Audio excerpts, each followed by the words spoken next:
ಕ್ಯಾಬ್ನಲ್ಲಿ ಮಲಗಿದ್ದಂಥ ಮಗುವನ್ನೇ ಮರೆತು ಹೋಗಿದ್ದಾರೆ ಪೋಷಕರು. 8 ಕಿಲೋಮೀಟರ್ ದೂರ ಹೋದ್ಮೇಲೆ ಈ ಅಪ್ಪ ಅಮ್ಮನಿಗೆ ತಮ್ಮ ಮಗು ನಮ್ಮ ಜೊತೆಗಿಲ್ಲ ಅನ್ನುವಂಥ ವಿಚಾರ ಗೊತ್ತಾಗಿದೆ. ನೆನಪಾಗಿದೆ ಮಗು. ಅವಾಗ ಆ ಕ್ಯಾಬ್ ಹಿಡಿದು ಆ ಕ್ಯಾಬ್ 8 ಕಿಲೋಮೀಟರ್ ದೂರ ಹೋದ್ಮೇಲೆ ಗೊತ್ತಾಗಿದೆ.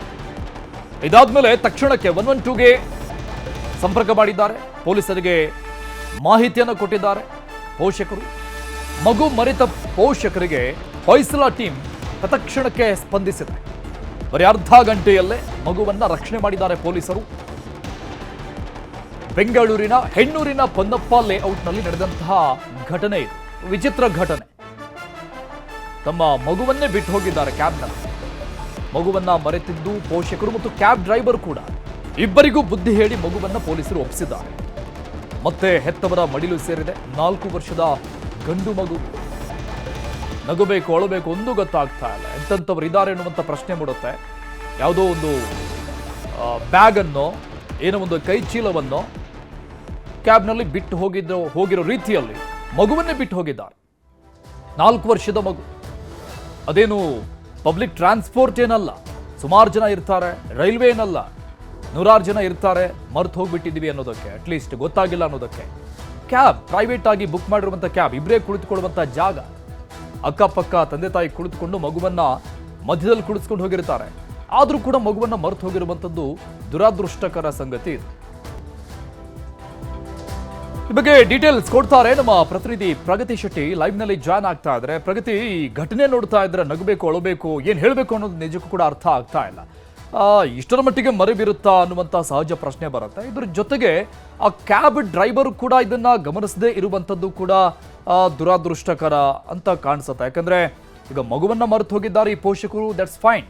ಇನ್ ಕೇಸ್ ಸಿಮಿಲರ್ ಆಗಿರುವಂಥ ಪ್ರಕರಣದಲ್ಲಿ ಬೇರೆ ಏನನ್ನಾದರೂ ಬ್ಲಾಸ್ಟ್ ಆಗುವಂತಹ ವಸ್ತು ಆಗಿರಬಹುದು, ಎಕ್ಸ್ಪ್ಲೋಸ್ ಆಗುವಂಥ ವಸ್ತು ಆಗಿರಬಹುದು, ಅದನ್ನೇನಾದರೂ ಮರೆತು ಹೋದ್ರೆ ಕ್ಯಾಬ್ ಡ್ರೈವರ್ಗಳು ಈ ರೀತಿಯಾಗಿ ಮಾಡಿದ್ರು ಕೂಡ ಒಂದು ದೊಡ್ಡ ದುರಂತ ಕೂಡ ಆಗಬಹುದು ಅಂತ ಅನ್ಸುತ್ತೆ. ಸೊ ಆ ಬಗ್ಗೆ ಕಾಳಜಿ ವಹಿಸಬೇಕಾಗತ್ತೆ.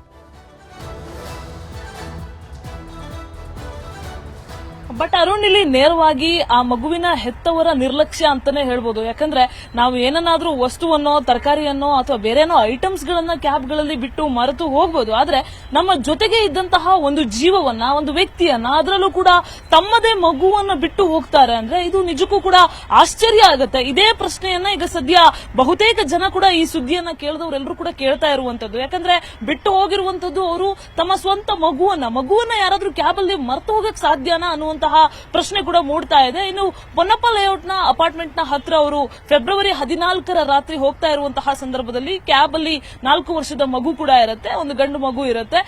ಪೋಷಕರು ಅಪಾರ್ಟ್ಮೆಂಟ್ ಅಲ್ಲಿ ಇಳ್ಕೊಳ್ತಾರೆ, ಕ್ಯಾಬ್ಗೆ ದುಡ್ಡು ಪೇ ಮಾಡ್ತಾರೆ, ಆತ ಕೂಡ ರಿಟರ್ನ್ ಹೋಗ್ತಾರೆ. ಇಳ್ಕೊಂಡಂತಹ ಸಂದರ್ಭದಲ್ಲಿ ಸಂದರ್ಭದಲ್ಲೂ ಕೂಡ ಗೊತ್ತಾಗೋದಿಲ್ಲ. ಸ್ವಲ್ಪ ಹೊತ್ತಾದ್ಮೇಲೆ ಸುತ್ತಮುತ್ತ ಎಲ್ಲ ಹುಡುಕ್ತಾರೆ, ಎಲ್ಲೂ ಕೂಡ ಮಗು ಇರೋದಿಲ್ಲ. ಮಗು ಕಾಣೆ ಆಗಿರೋದು ಅವ್ರಿಗೆ ಗೊತ್ತಾಗುತ್ತೆ. ಆ ಸಂದರ್ಭದಲ್ಲಿ ಏನ್ ಮಾಡೋದಂತ ಗೊತ್ತಾಗದೆ ಇಮಿಡಿಯೇಟ್ ಆಗಿ ಅವರು 112ಗೆ ಕಾಲ್ ಮಾಡ್ತಾರೆ.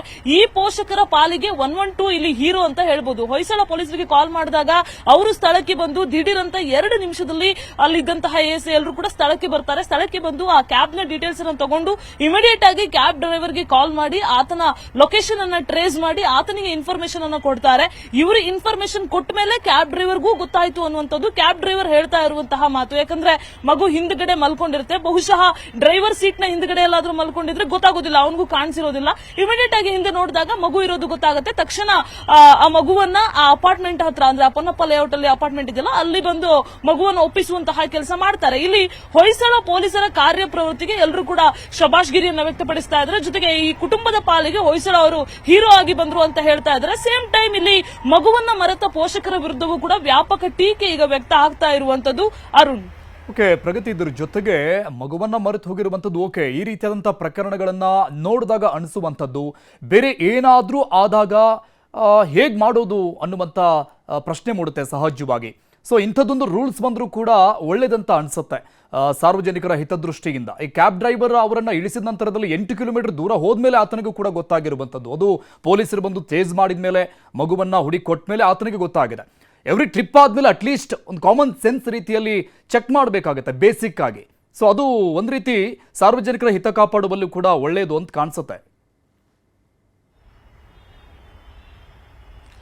ಖಂಡಿತ ಅರುಣ್, ಇಂಥದ್ದೊಂದು ನಿಯಮ ಬಂದ್ರೆ ನಿಜಕ್ಕೂ ಕೂಡ ಒಳ್ಳೆಯದೇ ಆಗುತ್ತೆ. ಯಾಕಂದ್ರೆ ಬೇರೆ ಏನಾದ್ರೂ ನೀವು ಹೇಳಿದಾಗೆ ಒಂದಷ್ಟು ಸ್ಫೋಟಕ ಥಿಂಗ್ಸ್ಗಳು ಅದನ್ನೇನಾದ್ರೂ ಇಟ್ಗಿಟ್ಟು ಹೋಗ್ಬಿಟ್ಟಿದ್ರೆ ಅಂತಹ ಸಂದರ್ಭದಲ್ಲಿ ಕಾರ್ ಡ್ರೈವರ್ ಸೇಫ್ಟಿಯ ದೃಷ್ಟಿಯಿಂದ ಜೊತೆಗೆ ನೆಕ್ಸ್ಟ್ ಬರುವಂತಹ ಪ್ಯಾಸೆಂಜರ್ಸ್ ದೃಷ್ಟಿಯಿಂದಲೂ ಕೂಡ ಇದು ಒಳ್ಳೆ ರೀತಿಯಾಗಿ ಆಗುತ್ತೆ.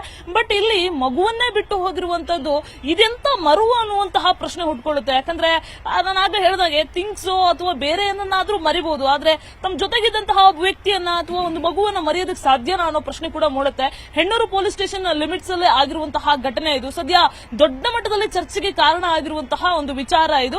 ಸೊ ಮುಂದಿನ ದಿನಗಳಲ್ಲಿ ಆ ಕ್ಯಾಬ್ ಡ್ರೈವರ್ ಕೂಡ ಬಹುಶಃ ಮಗು ಇದ್ದದ್ದು ಹಿಂದೆ ಆತನ ಡ್ರೈವರ್ ಸೀಟ್ ಹಿಂದೆಗಡೆ ಇದ್ದಿರಬಹುದು ಅನ್ನುವಂಥದ್ದು ಒಂದು ಅನುಮಾನ ಅಷ್ಟೇ. ಅಲ್ಲೇನಾದ್ರೂ ಇದ್ದಿದ್ರೆ ಬಹುಶಃ ಆತನಿಗೆ ಕಾಣಿಸ್ತಿಲ್ಲ.